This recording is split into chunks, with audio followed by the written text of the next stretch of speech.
આજે આપણે બનાવીશું એકદમ ટેસ્ટી રજવાડું એવું સરસ શાક બનાવવાના છીએ મિત્રો. તો કાજુ કારેલા, કાજુ ગાંઠિયા અને ભૂલાવી દે તેવું, તેને ટક્કર મારે તેવું આપણે બનાવીશું કાજુ ટીંડોળાનું શાક. એકદમ નવી સ્ટાઇલથી બનાવવાના છીએ.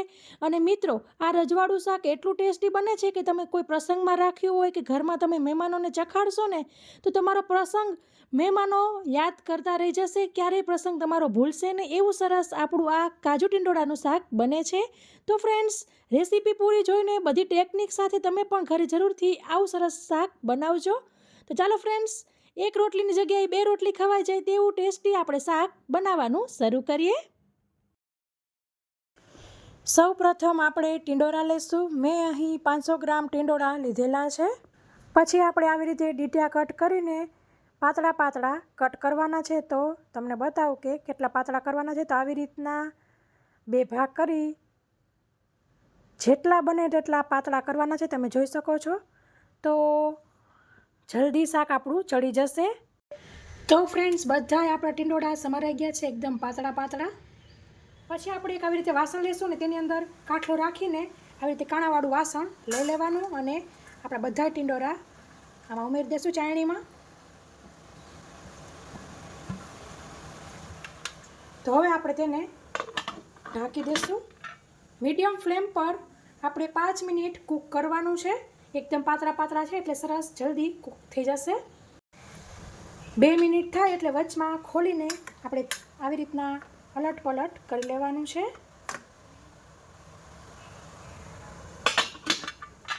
પાછું આપણે ઢાંકી દઈશું.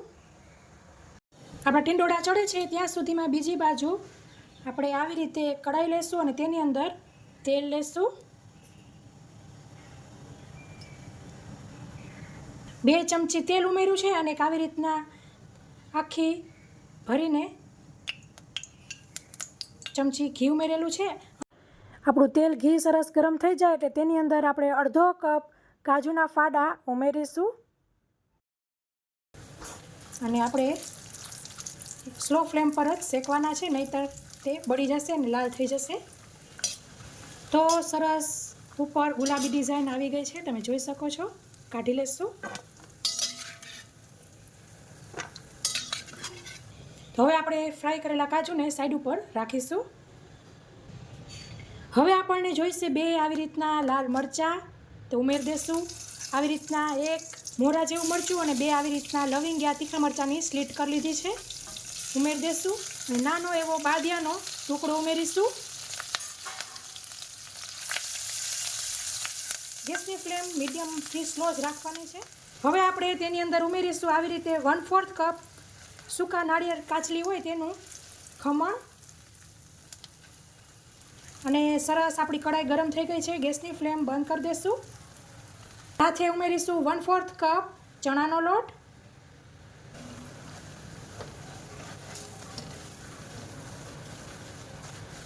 તો આપણે આવી રીતે ગરમ કઢાઈમાં જ બધું શેકી લેવાનું છે. મિત્રો, અહીં મારી પાસે આવી રીતે શેકેલા જ સિંગદાણા છે.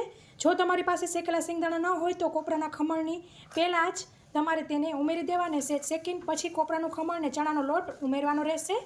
તો અહીં શેકેલા હોવાથી લાસ્ટમાં હું અહીં ઉમેરી રહી છું. સરસ બધું મિક્સ કરી લેવાનું છે. અને હવે આપણે આ મિક્સચરને ઠંડુ થવા દેશું. તો ફ્રેન્ડ્સ, આપણી 5 મિનિટ થઈ ગઈ છે. ખોલી લેશું અને ગેસની ફ્લેમ બંધ કરી દેવી. આમાં આપણે રાખીશું. તો ફ્રેન્ડ્સ, મિક્સર ઠંડુ થઈ ગયું છે, તેને ખાનામાં લઈ લઈશું. તો ફ્રેન્ડ્સ, તમે જોઈ શકો છો આવી રીતે આખા પાખું વાટી લીધેલું છે અને વાટતી પહેલાં જ આવી રીતના 1 મરચાંને કાઢી લીધેલું વઘાર માટે. પછી આપણે લઈશું આવી રીતના 6 મોટી એવી કળી લસણની અને 1 ડાળખી લીમડાના પાન. તો આવી રીતના લીમડાને અને લસણને ઝીણું ઝીણું સમારી લેવાનું છે. જો તમને આવી રીતના મોઢામાં આવે તેવું ન પસંદ હોય તો આપણે જ્યારે કોપરું મરચાં બધું શેક્યું ત્યારે તેમાં તમારે એડ કરી શકો છો અને પીસતી વખતે તેમાં પીસાઈ જશે. પછી આપણે તેજ કઢાઈ લઈશું અને તેની અંદર ઉમેરીશું તેલ. તો આવી રીતે 3 ચમચી તેલ લઈ રહી છું અને ફરતેથી બધું આપણે ચણાનો લોટ જે કંઈ જોઈતો હોય તે લઈ લેવો. 1 ટીસ્પૂન રાઈ, રાઈ આવી રીતે તતડે એટલે 1 ટીસ્પૂન જીરું. ગેસની ફ્લેમ ધીમી કરી લઈશું અને આપણે તેની અંદર ઉમેરીશું લસણ અને લીમડો અને જે સૂકું મરચું બાકી રાખ્યું હતું તે. અને હવે આપણે તેની અંદર જે વરાળે ટીંડોરા બાફ્યા હતા તે ઉમેરી દઈશું. તેને એડ કરીને આપણે આવી રીતે મિક્સ કરી લઈશું.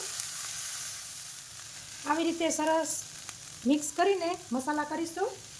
તો અડધીથી ઓછી એવી ટીસ્પૂન હળદર, ધાણા જીરું ઉમેરીશું, 3 ટીસ્પૂન કાશ્મીરી લાલ મરચું ઉમેરીશું, 3 ટીસ્પૂન મીઠું ઉમેરીશું સ્વાદ મુજબ. અને આપણે બધા મસાલાને સરસ મિક્સ કરી લઈશું.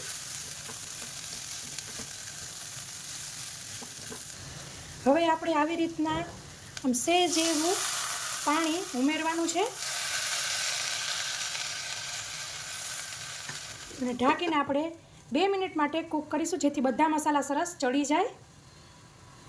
મિત્રો, આપણે આ પેસ્ટને તેલ ઘીમાં શેકીને પીસી છે, પણ તમે માઇક્રોવેવ સેફમાં 1 ચમચી ઘી કે તેલ નાખીને તમે બધું શેકી શકો છો અને પછી આવી રીતે વાટી શકો છો. તો ફ્રેન્ડ્સ, આપણી 2 મિનિટ થઈ ગઈ છે. ખોલી લઈશું, મિક્સ કરી લેવું. ગેસની ફ્લેમ કન્ટિન્યુ સ્લો જ રાખેલી છે. પછી આપણે તેની અંદર આવી રીતે અડધી ટીસ્પૂન ગરમ મસાલો ઉમેરીશું. જે આપણે આ પેસ્ટ બનાવી હતી તે ઉમેરીશું.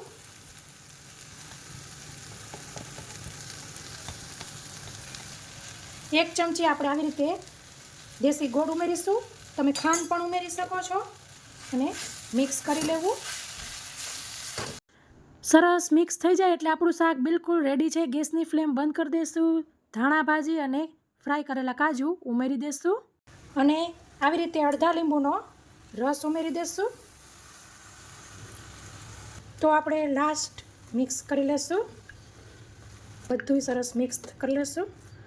બાય ચાન્સ તમારે કાજુ ન ઉમેરવા હોય ને તો પણ તમે આવી રીતના પ્રોસીજરથી ટીંડોળા બનાવશો ને તો તમારા ટીંડોળા મસ્તીના બનશે અને બધાય માગતા રહી જશે. એવું સરસ શાક બનવાનું છે. તો હવે આપણે કાજુ ટીંડોરાના શાકને આપણે સર્વિંગ પ્લેટમાં લઈ લઈશું.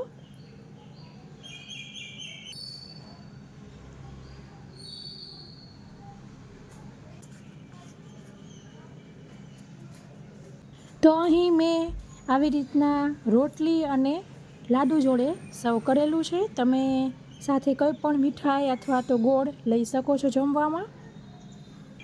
તો મિત્રો, મસ્ત તૈયાર છે આપણું કાજુ ટીંડોળાનું ચટપટું એવું શાક.